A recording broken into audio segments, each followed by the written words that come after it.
Jira sat on her soft, glowing couch, staring at the hologram in front of her. She was alone again. Her last roommate had left 2 cycles ago after complaining about her spicy plant meals and cold sleeping chamber. Since then, the house had felt too quiet, too empty. Velcora was a busy alien planet, full of color, lights, and noise. But inside her home, everything felt still. Jira opened her device and logged into Galactic Net Roommate Finder. She typed slowly, choosing her words with care. Looking for a clean, quiet roommate must respect Velcron customs. No weird smells, she added at the end. She attached a glowing picture of her modern home and pressed submit. For hours, she waited, scrolling through replies.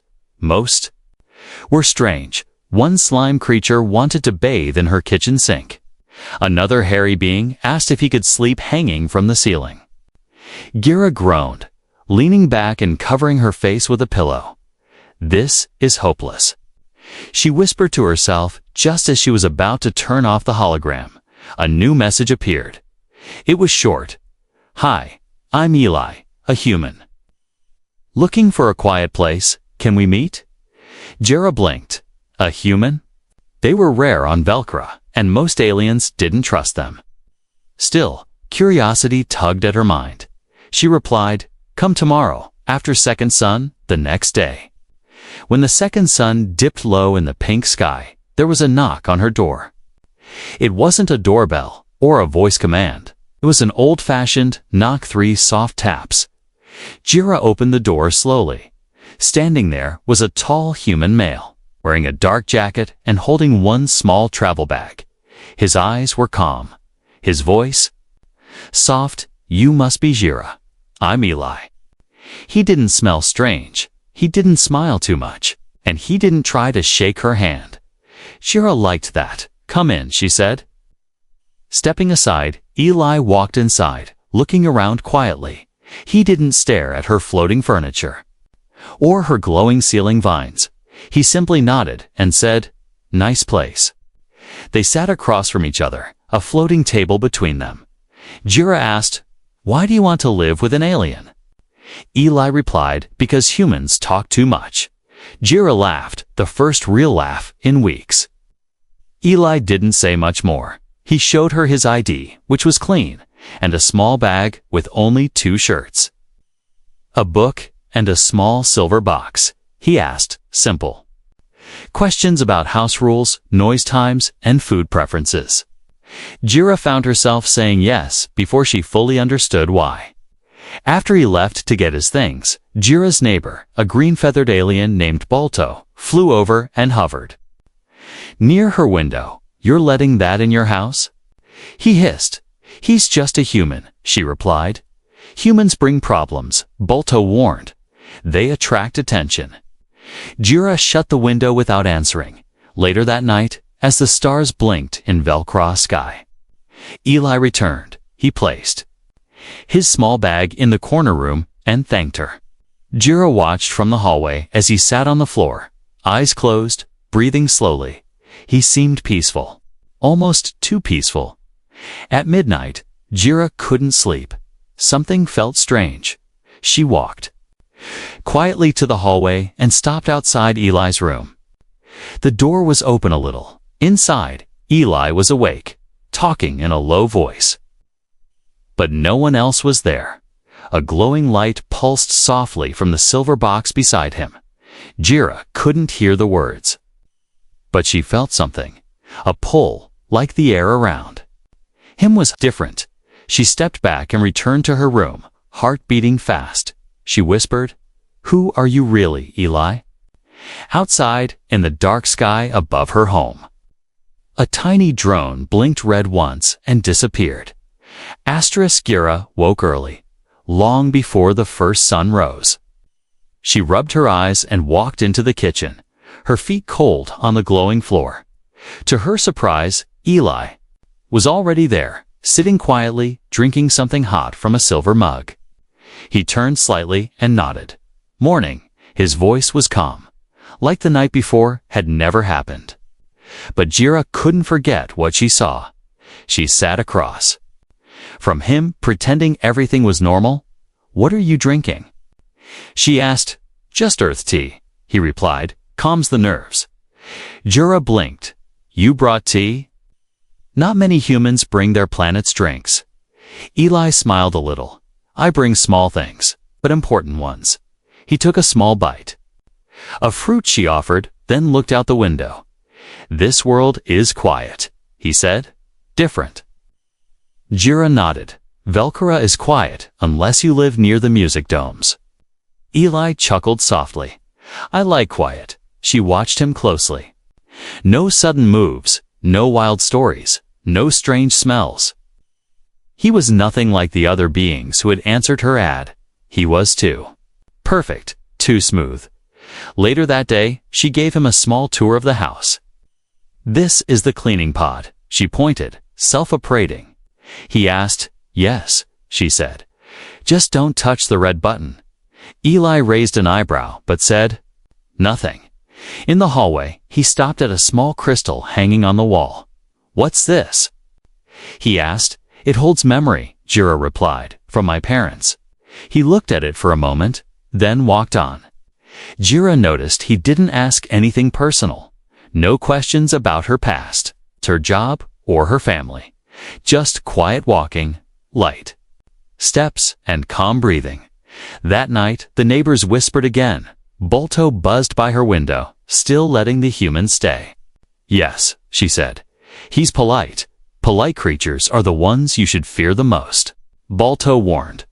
Jira rolled her eyes. "You just don't like anything that's not feathered." Later, as Jira prepared for bed, she walked past Eli's room. The door was closed this time. Still, a soft hum came from inside. Not like a machine hum, more like music, but ancient. She leaned closer, trying to listen. Then the humming stopped. The door clicked and opened. Eli stood there, not surprised, couldn't sleep. He asked gently. Jira stepped back, feeling awkward. "Just passing by. You heard it, didn't you?" he asked, not accusing, just curious. "I don't know what it was," she admitted. "Just a song."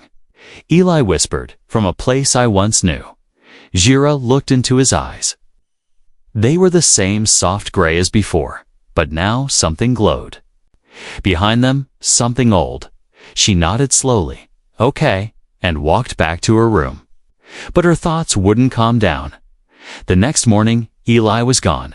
His room was neat, his bag still there. But he was missing. Panic rose in Jira's chest. She looked outside. No footprints, no sound. She checked her front door AI, but no exit logs were found. "Where are you?" she whispered. 3 hours later, the door knocked again. Jira opened it quickly. Eli stood there, holding a small bag and a glowing plant. "Sorry," he said. "Went to the market." Jira stared, without logging out. He paused. "Some doors don't need logs." Jira didn't like that answer. But the glowing plant distracted her. It was rare, soft orange species that only grew on dead stars. "How did you get this?" she asked. "I knew a seller," he said. She took it from him slowly. "These are banned on this side of the galaxy." "I didn't steal it," Eli said calmly. "It was a gift." That night, she finally asked, "Why are you really here?" Eli. He looked up from his book, a soft light from the table shining on his face. "I'm just trying to live quietly," he said. "You're not like other humans." She said, "Not many of us left." He replied. Jira blinked. "What do you mean?" But he didn't answer. He just smiled and closed the book as she walked away. Her house lights flickered for just a moment. She turned around, but Eli was already gone into his room. That night, she dreamt of a silver box and a glowing sky, of a man with old eyes and a secret too big for words. Jira woke with a cold feeling in her chest. Eli was still asleep, but the crystal on her wall was glowing for the first time in years. Jira stood in the hallway with her arms crossed. Eli was in the kitchen again, placing the glowing plant he bought into a pot filled with soft green gel. The plant shimmered gently. As if happy, Jira cleared her throat. We need to talk about house rules. Eli looked up, not surprised. I figured you'd say that. She walked in and sat across from him. Her voice was firm. No secrets, no illegal items. No glowing things that set off police scans. Eli nodded slowly. I understand. Also, she added, no talking to invisible beings or singing in strange languages at night. Eli smiled a little. I'll try my best, but Jira didn't feel better. Something had changed since he arrived. The lights in her house flickered more often. Her shower pod suddenly released warm mist that smelled like Earth's rain. And her food printer started offering items from human history, even things she never programmed. That night, as she passed the hallway, she noticed the small silver box in Eli's room, glowing again. He had left his door slightly open. Jira peeked in. The box was floating, spinning slowly above the floor. Lines of light danced around it like language writing she didn't recognize. Eli sat nearby, eyes closed, breathing slow. His hand rested on the floor, just inches away from the floating box. Jira stepped back quickly, heart pounding. She rushed to her room and tried to calm herself. This is not normal, she whispered. The next morning, she confronted him. What's in the silver box? Eli blinked. Old tech. What kind of tech? She asked sharply. Earth tech, he said softly. But not from your books or your data cubes. She frowned. You mean forgotten tech? More like erased tech? He whispered. Jira didn't like the sound of that. Is it dangerous?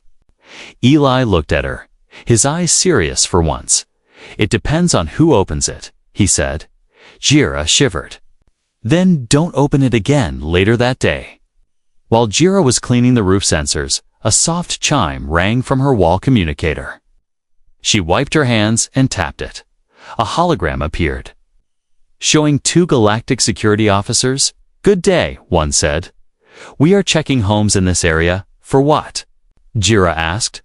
We've tracked unauthorized energy pulses. The officer replied. Level 6 intensity. Likely from forbidden tech. Jira froze. She tried to stay calm. No such energy here. She lied. The officers scanned her house from outside, then one looked directly into the lens. Tell us if you see anything unusual. Miss Jira? She nodded quickly. Of course. When the hologram vanished, Jira ran inside. She found Eli sitting on the couch. Reading, they were. Here, she said breathlessly. I know. He replied without looking up. She blinked. You knew. Eli nodded. They've been watching since I got off the shuttle. Jira paced the room. You're not just a traveler, are you? Eli looked up. No, I'm not. She waited, heart racing. But he didn't explain. Later that night, Jira stood in front of his room. She knocked. No answer. She knocked again. Then slowly pushed the door open. Eli was not there, but the box was floating again, spinning faster this time.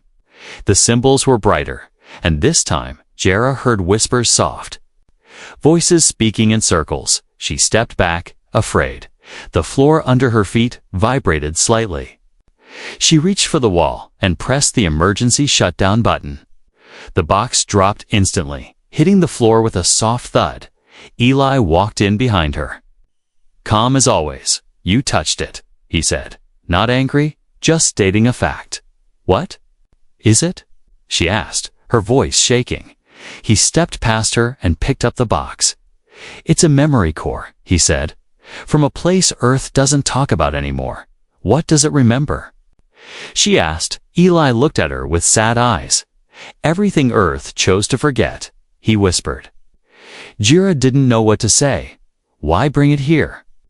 Eli turned toward her. Because Velcro is neutral, and your house has old roots in its structure. My house? She asked. Eli nodded. Built on a point where memory flows freely. Jira sat down, feeling dizzy. She never cared much about her house's history. Now it felt like she was living on a hidden key, You should go, she said finally. Eli looked at her, then at the box. I can't, he said. It's not safe out there anymore. Jira stood up, her voice firm again. Then no more secrets. Eli nodded. No more secrets. But as he said it, the box glowed faintly again, and somewhere deep under the floor, something old began to wake. It started with a hum, not loud, but deep, so deep it tickled Jera's bones as she lay in bed. She opened her eyes and stared. At the ceiling, the house was quiet, but something didn't feel right. The hum came again, vibrating through the walls like a heartbeat. She got up slowly, slipped on her soft shoes, and stepped into the hallway. The lights flickered slightly as she walked. She touched the wall panel. House status, she whispered. The AI responded, all systems stable, external sensors clear. But the hum was still there, and it was growing stronger. Jira followed the sound, and it led her to a part of the house she rarely visited, the old basement. She had never needed to go there. It was used by her parents long ago for storage. And now it just sat in silence. She stared at the thick metal door. The hum was loud now, almost calling her. She placed her hand on the scanner, and the door hissed open. Warm air flowed out, thick with the smell of dust and something else electric. An ancient Jera stepped inside, her eyes adjusting to the dim blue glow. The basement wasn't empty anymore. Floating in the center of the room was the silver box. It spun slowly, symbols glowing and shifting. But what shocked her more was Eli. He was on the floor, knees bent, hands gripping his head. Lines of white light crawled over his arms and neck like veins. His eyes were closed, but his mouth moved, silently, as if speaking a language not made for sound. Eli. Jira shouted, no response. She rushed toward him, but as she got closer, her feet slowed. The air felt heavy. Like water, it pushed against her, slowing her steps. She reached out and touched his shoulder. The moment her fingers touched him, a shock of light passed between them. She fell back with a gasp. Landing hard on the floor, the box spun faster, and the walls of the basement began to glow. Strange symbols formed on the stone, matching the ones on the box. Then Eli opened his eyes. They were no longer gray. They glowed pure white, like twin stars. His voice came out deep and layered. They are coming. Jera's heart raced. Who's coming? She asked, crawling backward. But Eli didn't answer. The floor vibrated harder, and the air cracked with static. Suddenly, a red light flashed on the wall panel. Jera turned to see the warning. Dimensional breach detected. The screen read unknown signal entering this reality. Jera stood quickly, grabbing Eli's arm. Snap out of it, she shouted. His body trembled. The lights on his skin began to fade. Slowly, his eyes dimmed and turned back to gray. He blinked at her, confused. Jera. You passed out, she said, her voice shaking. You were glowing. Eli looked at the box, now calm again, resting on the floor like nothing happened. I opened a memory gate, he said quietly. Accidentally. Jera pulled him up. What do you mean, dimensional breach? Eli sighed, sitting down against the wall. This box doesn't just remember, he said. It connects. Connects to what? Jera asked. 2 other realities, he whispered. Old ones, forgotten ones, some not friendly. Jera stared at him, speechless. This house, he said, is built on a fault line of space. A place where reality is thin. Jera shook her head. That's not possible. Eli looked at her, serious now. It's why the box led me here. Why I chose your ad. You said you just wanted peace, she said bitterly. I did, he replied, but memory follows me. Suddenly, the basement door slammed shut. Jera spun around. What now? The panel glowed again, this time yellow. Incoming transmission. It said. The screen blinked to life, showing a symbol Jera didn't recognize, a circle with 3 lines through it. Eli's face went pale. He stood slowly. They found. Me? Who? Jira demanded. Gatekeepers, he replied. They watch over memory breaches. They don't like humans who carry old tech. Jira's heart pounded. What will they do? They'll erase everything, Eli said. You. Me. This house. Jira grabbed his arm. Not without a fight. Eli looked at her, surprised. You believe me now? I just saw my basement talk to another universe. She snapped. Yeah. I believe you. They stood together, facing the silver box as it began to glow again. Shira took a deep breath. What do we do? Eli stepped forward, his voice steady. We close the gate. Jira stood frozen beside the silver box. The glow from it made the walls pulse like a living creature. Eli moved slowly, his steps careful, his hands open like someone trying not to wake a beast. Jira watched him closely, her mind spinning. With questions, the words "we close the gate" echoed in her ears. You never told me the truth, she said finally, her voice quiet but sharp. Eli paused, then turned toward her. No, he said gently. I didn't. Start talking, she said, arms crossed. Now, Eli sat on the floor, near the box, but not touching it. I was born on Earth, he said, but I didn't grow up there. Giara tilted her head. Confused, I was taken. Eli continued, as a child. By a group called the Ark Watchers. They believed humans were more than they appeared. More than muscle and war. Jira sat too, the box humming softly between them. They raised me in a hidden station between dimensions. Eli said, trained me to read the old codes. The languages from forgotten species. He looked up. This box, he said, it was their most sacred artifact. It doesn't look like much. Jira muttered. It doesn't have to, Eli replied. Inside is memory, power, and connection things the galaxy has lost. Jira narrowed her eyes. Then why are the gatekeepers after you? Because I left, Eli said. I took the box. I broke their code.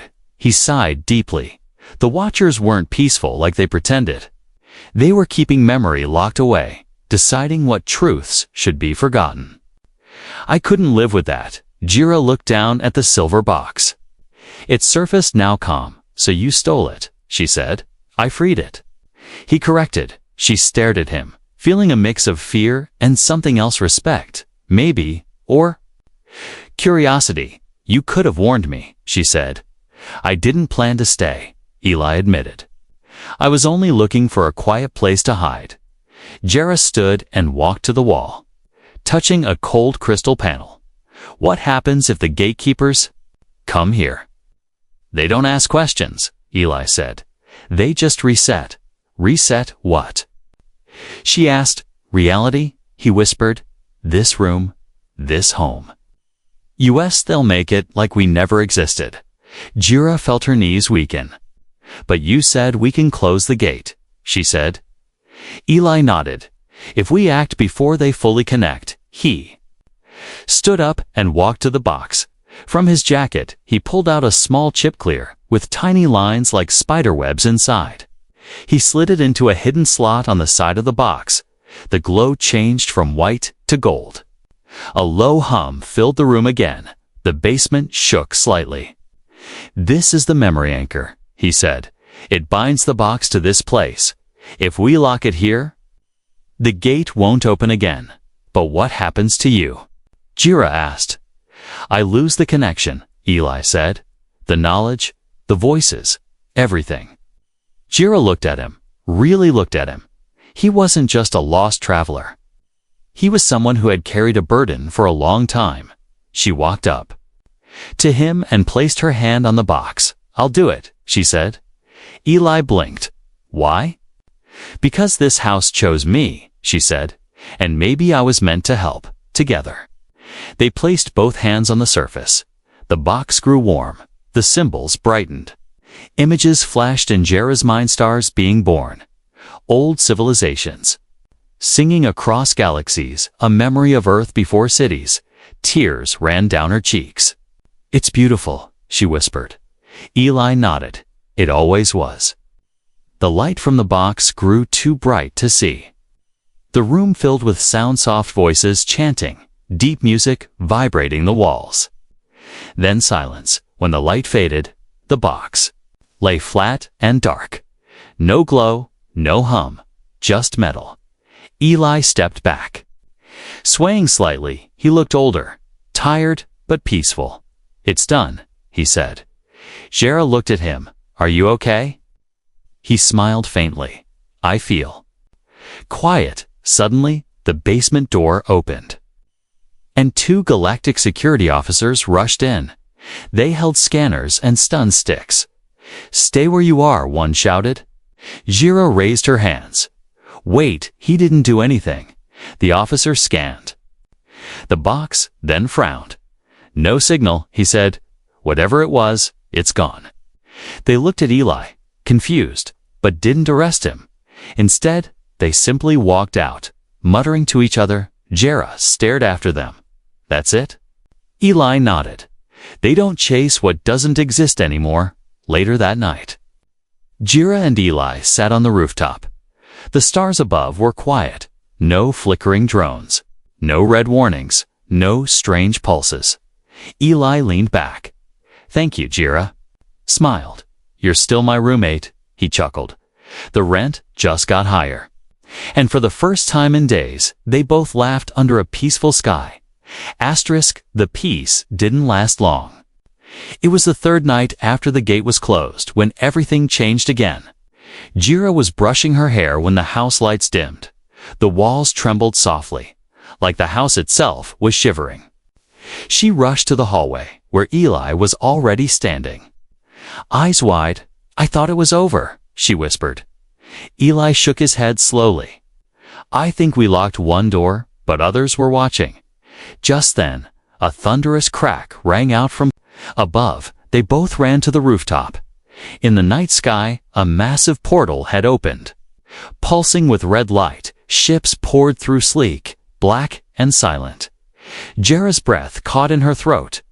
"Who are they?" Eli didn't answer right away. Then he said, "Not gatekeepers, these are hunters." Within seconds, a beam of red light scanned Jera's house from above. Her AI went into lockdown mode. Sirens blaring. Security breach detected.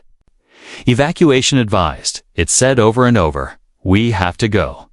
Eli said, grabbing her hand. Jera hesitated. "Where?" "There's a hidden line beneath the old part of the city," he said. "An old Velcuran escape tunnel, used during the Crystal Wars." She followed him through the back of the house, past the garden. Eli pulled away some vines, revealing a hatch. Jera had lived there for years and never noticed it.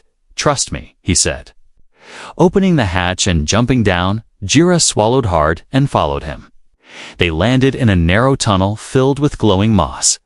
The air was damp, but safe for. Now, behind them, above ground, the sky thundered with more red lightning. "Why are they here?" Jera asked. "I think they want the box," Eli replied. "But it's dead," she said. Eli looked at her. "Maybe to us, but to them, it's still calling." They ran through the tunnel, dodging fallen rocks and half-broken beams. The sound of distant footsteps echoed behind them, there in the tunnels too.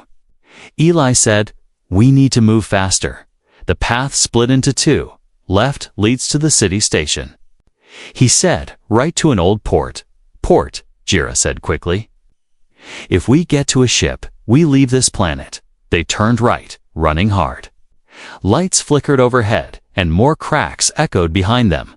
One of the hunters had dropped into the tunnel. It was tall, dark-skinned, with glowing red eyes and no mouth.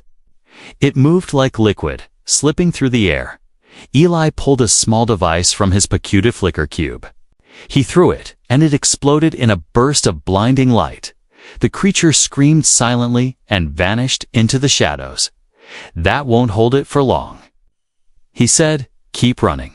Finally, They reached an old rusted door with a glowing handprint scanner. Jira placed her hand on a tip blinked red. Eli tried his it blinked red again. "We don't have clearance," Jira gasped. Eli pulled the chip he once used to power the memory box. He jammed it into the scanner port.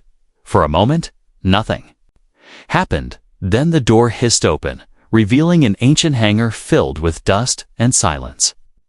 At the center was a ship not big, but strong, with wide wings and a gold-tinted glass cockpit. "It's still working?" Gira asked. "We'll find out," Eli replied, rushing inside. Gira followed and jumped into the co-pilot seat. Eli pressed the ignition panel. It buzzed, then powered on with a deep hum. All systems green. The voice of the ship's AI said, "Coordinates." It asked, "Anywhere but here," Eli said. Just as the ship lifted off, 3 hunters entered the hangar. One of them threw a bolt of red energy. It missed by inches and scorched the ship's tail. Jira screamed, "Go, go, go!" Eli pulled the throttle and the ship burst through the ceiling with a blast of force. They shot into the night sky, dodging hunter ships that fired silent beams of red light. Jira's hands gripped the sides of her seat. "They're everywhere." "Hold on," Eli said, flipping the ship and diving toward the planet C. As they reached the water, Eli activated the cloaking system. The ship shimmered, then vanished from sight. The hunter ships searched the area, but couldn't find them. Jira looked over at Eli, breathing hard. "Did we lose them?" "For now," he said, "but they won't stop." She leaned back in her seat, her head spinning. "This started with a roommate ad," she said weakly. Eli laughed softly. "And now you're wanted across 3 systems." Jira looked at him and smiled. Best roommate ever. They flew over the dark sea. Stars above and silence all around. For the moment, they were safe. But the wild escape was only the beginning. The ship floated in the darkness between stars. Jira sat in silence, her eyes watching distant lights drift like fireflies. Eli leaned back in the pilot's seat, tired but calm. They had escaped Valcora, escaped the hunters, escaped the life they once knew, but neither of them knew what came next. "Where are we going?" Jira asked finally. Eli pointed at the navigation screen. A red circle blinked far ahead, surrounded by static. "That's a drift zone," he said. "A place outside the mapped galaxy. No laws?" she asked. "No rules," he replied, "just possibilities." The ship moved through the dark with smooth ease. It was quiet, but not peaceful. There was something in the air, expectation, as if the universe was holding its breath. Jira walked to the back of the ship, opening a panel to check supplies, food packs, water capsules. A few medkits all still there, but the silver box was gone. She turned sharply. "Eli, the box sits not here." He didn't panic, just nodded. "I left it behind," he said. "Back on Valcora?" "Oh, you said it was calling to them," she said. "It was," he replied. "But when we closed the gate, its voice became silent. Still." He added, "I couldn't risk it falling into the wrong hands, so I buried it under the house." Jira stared at him, shocked. "You buried one of the most powerful things in the galaxy." "Yes," he said with a small smile. "Sometimes the best place to hide something is where no one looks anymore." As the ship entered the drift zone, the stars outside started to warp. Colors shifted, space bent slightly, and time itself felt slower. Jira held onto a railing. "What is this place?" "A fold between universes," Eli said.